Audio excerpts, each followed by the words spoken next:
davlat eksport komissiya a'zolari bugun jamiyatda mavjud mijozlar holatli davlat organlari Xo'jayev Muzaffar Lazizovich nomzodlari kelib tushgan. Ular shu vakant lavozimga o'zlari nomzodlarini topshirdilar. Ushbu nomzodni shu lavozimga loyiqliklari to'g'risida ko'rib chiqishingizni so'rayman. Muzaffar, bu ish haqingizda bakalavr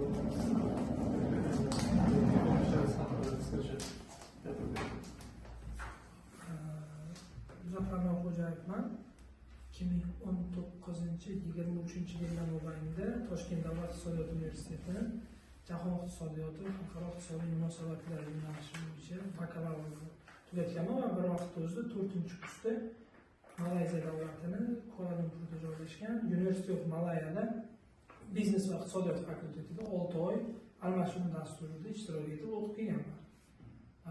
O'sha yilda o'zida 23-yili Milan davlat universitetiga magistraturaga qabul qilindim va Eliot Tumili stipendiyati bo'ldi.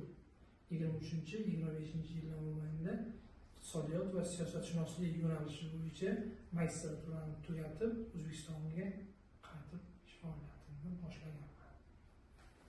Hozirda Toshkent davlat iqtisodiyot universitetida yashil iqtisodiyot kafedrasida mikroiqtisodiyot fanidan dars o'tganman.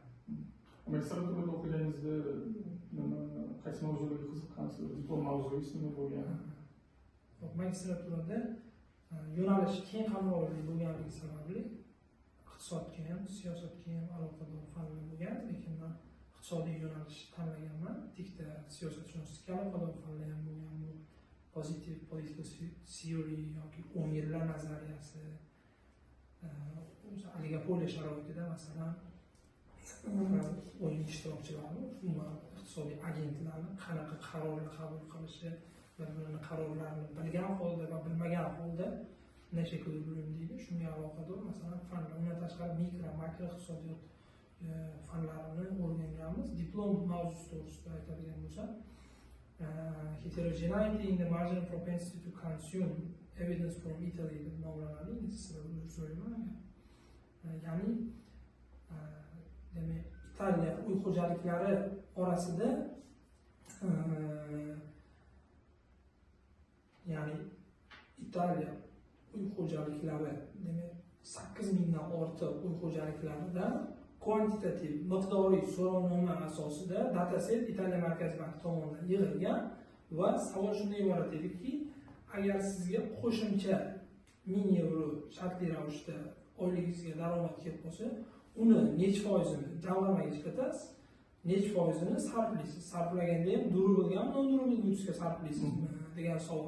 Ularning javoblaridan kelib chiqqan holda mamlakatdagi agregat demandni o'zgarishi qanaqa bo'lishi bo'yicha qilganman.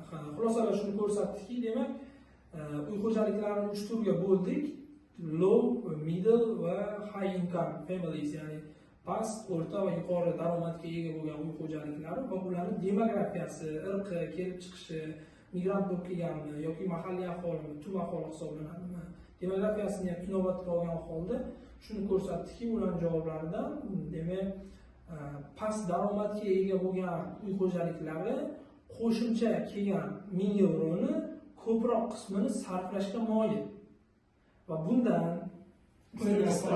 iste'molga sarflaydi, jamg'arishdan ko'ra. Bu tabiiy hol. Bu uchta yo'nalish hammasimi? Hammasi har xil. Past daromadlilarda foizlar ko'proq chiqqan, o'rtachasi 47% chiqqan, MPC, marginal propensity to consume, 47% chiqqan. Demak, past daromadli oilalarga ijtimoiy benefitlar, social benefitlarni, soliq imtiyozlarini, soliqdan qaytarib 12% qaytarib olamizku bizda. Shunaqa va shunga o'xshash subsidiyalarni berish boylarga bergandan ko'ra ko'proq samara beradi makroiqtisodiyotda, demak, ekonomik siklni yaxshiroq yuqoriga chiqishiga. Qisqacha magistratura tezisi shundan iborat bo'lgan.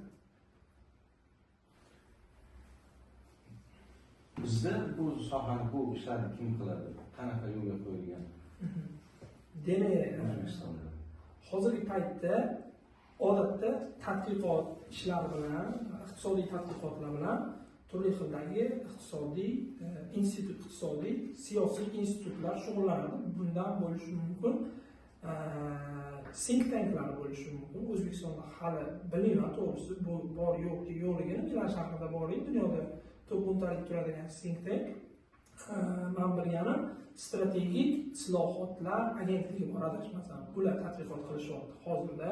Aynan bu mavzuga aloqador tadqiqot deganda, ya'ni CEPR bor, Center for Economic Progressive Reforms nomlangan bu tashkilot bor. Bu ham O'zbekistonda hozirgi paytda. Bundan tashqari xalqaro institutlarni aytishimiz mumkin. Jahon bankining vakolatxonalari, Xalqaro valyuta jamg'armasi, Osiyo taraqqiyot bankining vakolatxonalari hamda Markaziy bank ham hozirgi paytda iqtisodiy tadqiqotlar bilan shug'ullanish vazifasini amalga oshiradi.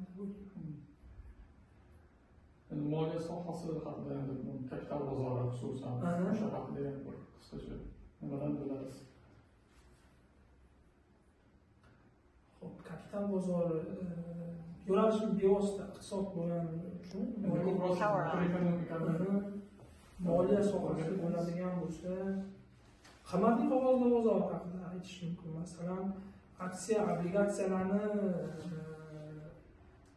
ishlab chiqarish, ularni aksiyadorlarga sotish kompaniyalar tomonidan, bu ham bevosita kapital bozoriga aloqador jarayon hisoblanadi. Demak, ularni hisobini dunyoda o'zi depozitariylar yuritishi tabiiy hol. O'zbekistonda ham xususan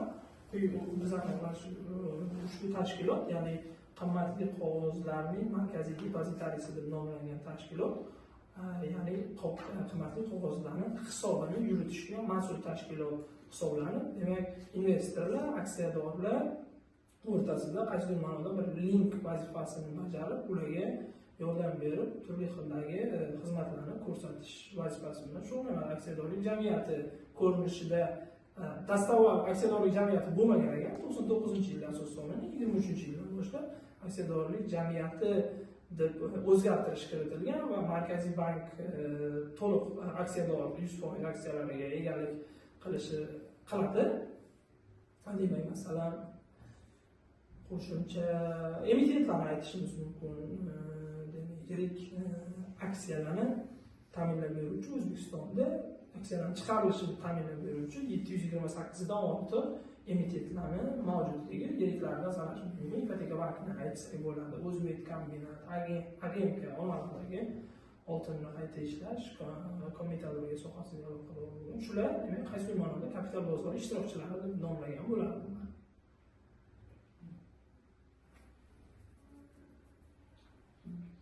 Yeah.